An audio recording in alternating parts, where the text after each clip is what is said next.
এক অন্ধকার জীবনের শুরু বনি ইসরায়েলের যুগের কথা। এক লোক ছিল, তার নাম ইতিহাস মনে রাখেনি, হয়তো ইচ্ছা করেই রাখেনি, কারণ সে লোকটি আমাদের মধ্যে যে কোনো একজন হতে পারে। সে হতে পারে আপনি, হতে পারি আমি। সেই লোক সারা জীবন পাপ করে গেছে। শুধু পাপ নয়, সে নিজের হাতে ৯৯ জন মানুষকে হত্যা করেছিল। ৯৯টি তাজা প্রাণ, ৯৯টি পরিবারের কান্না, ৯৯টি মায়ের বুক খালি। কিন্তু একদিন এই মানুষটির বুকের ভেতর কি যেন নড়ে উঠল। হয়তো পাপটি আর করবে না বলে যেন নড়ে উঠল। হয়তো রাতের অন্ধকারে একা বসে সে ভাবল, আমি কি মানুষ, আমার কি কোনো ক্ষমা নেই? মনের মধ্যে একটা আলো জ্বলে উঠল, একটু একটু করে, ক্ষীণ কিন্তু সত্যিকারের আলো। সে সিদ্ধান্ত নিল সে ক্ষমা চাইবে। আলেমের কাছে যাত্রা সেই সময় এলাকার সবচেয়ে বড় এবাদতকারী একজন লোক ছিলেন। মানুষ তাকে খুব সম্মান করত। অনেকে মনে করত তিনি বড় বুজুর্গ। পাপী লোকটি তার কাছে গেল, কাঁপতে কাঁপতে বলল, আমি ৯৯ জন মানুষ খুন করেছি, আমার কি তওবার কোনো সুযোগ আছে? বুজুর্গ লোকটি মুহূর্তের জন্য চমকে গেলেন, তারপর ভয়ে, হয়তো অহংকারে বললেন, না, তোমার মতো মানুষের কোনো ক্ষমা নেই। এই কথাটা শুনে সেই পাপী লোকটির মনে কি হয়েছিল ভাবুন। সে ক্ষমার আশায় এসেছিল, কিন্তু মানুষের মুখে সে শুনল, তোমার কোনো আশা নেই। এই কথা শুনলে যে কোনো মানুষ হয়তো আরও বেশি পাপের পথে চলে যেত, হতাশায় ডুবে যেত। কিন্তু সেই লোকটি কি করলো জানেন? সে সেই বুজুর্গকেও হত্যা করলো। এভাবে হত্যার সংখ্যা হলো ১০০।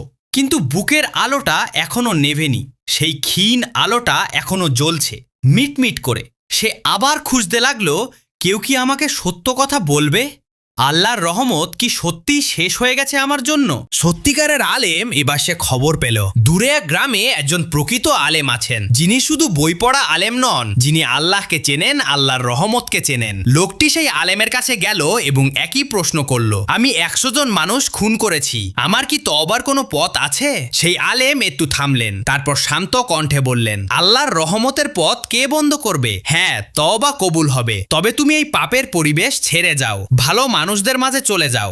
১০০টি খুনের বোঝা বুকে নিয়ে একজন মানুষ বসে আছে। সে ভেবেছিল হয়তো আর কোনো পথ নেই, কিন্তু একজন সত্যিকারের আলেম তাকে বললেন, যাও, আল্লাহ তোমাকে গ্রহণ করবেন। কুরআনে আল্লাহ বলেছেন, কুলিয়া ইবাদিয়াল্লাযিনা আসরাফু আলা আনফুসিহিম লা তাকনাতু মির রাহমাতিল্লাহ। বলুন, হে আমার বান্দারা, যারা নিজেদের উপর অত্যাচার করেছ, আল্লাহর রহমত থেকে নিরাশ হইও না। সূরা আজ-জুমার ৩৯:৫৩।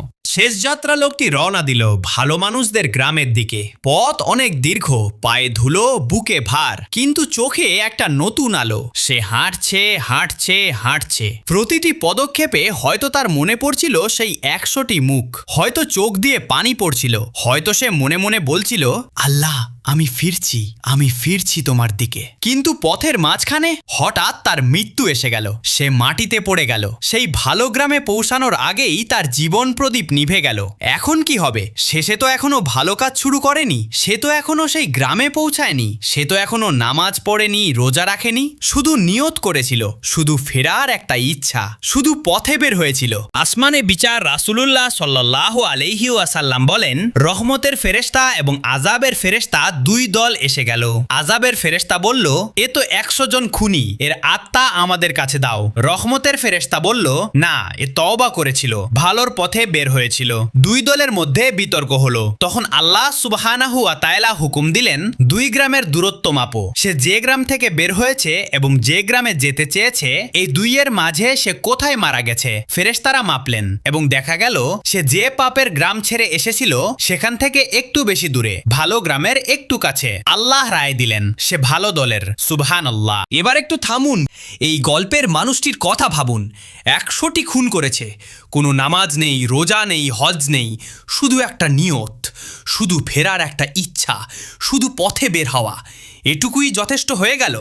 আর আপনি কি ১০০ জন খুন করেছেন? নিশ্চয়ই না। তাহলে আপনার জন্য কি আল্লাহর রহমতের দরজা বন্ধ? কখনোই না।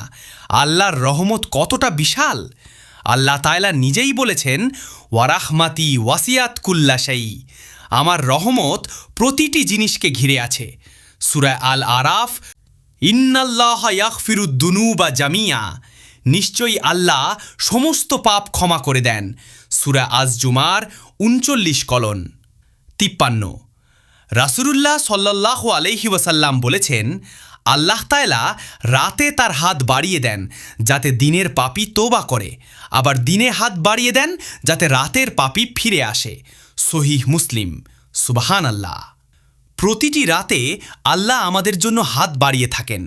আমরা কি তার দিকে একটু এগিয়ে যাব না? আপনার গল্প এখনো শেষ হয়নি। হয়তো আপনি এমন কিছু করেছেন যা মনে হয় অক্ষমার। হয়তো অনেক বছর ধরে নামাজ পড়েননি, হয়তো অনেক পাপ করেছেন, হয়তো মনে হচ্ছে আমি কি আর ফিরতে পারবো? এই গল্পের উত্তর হলো হ্যাঁ, অবশ্যই পারবেন। শুধু একটা কাজ করুন, এখনই, এই মুহূর্তে মনে মনে বলুন, আল্লাহ আমি পাপী, কিন্তু তোমার কাছেই ফিরে আসতে চাই। ব্যাস, এটুকুই তওবার শুরু। আল্লাহ বলেছেন, তুমি আমার দিকে এক হাত এগিয়ে আসলে আমি তোমার দিকে 2 হাত এগিয়ে যাই। তুমি হেঁটে আসলে আমি দৌড়িয়ে যাই। সহিহ বুখারী ও মুসলিম। এই পৃথিবীতে কেউ হয়তো আপনার পাপের কথা জানলে মুখ ফিরিয়ে নেবে, কিন্তু আল্লাহ তিনি দৌড়িয়ে আসেন। এই একটি কথাই কি যথেষ্ট নয় ফিরে আসার জন্য? শেষ কথা, আজকের দিনটা নতুন করে শুরু হোক। সেই 100 জনের খুনির গল্প শুনলাম, সে ক্ষমা পেয়েছিল শুধু ফেরার নিয়তের কারণে।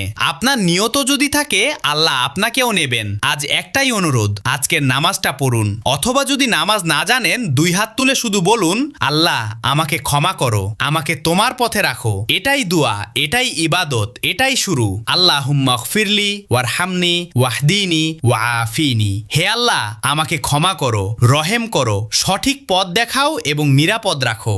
আমিন। যে আল্লাহর দিকে ফেরে, আল্লাহ তার দিকে ফেরেন। সুবহানাল্লাহ, আলহামদুলিল্লাহ, আল্লাহু আকবার।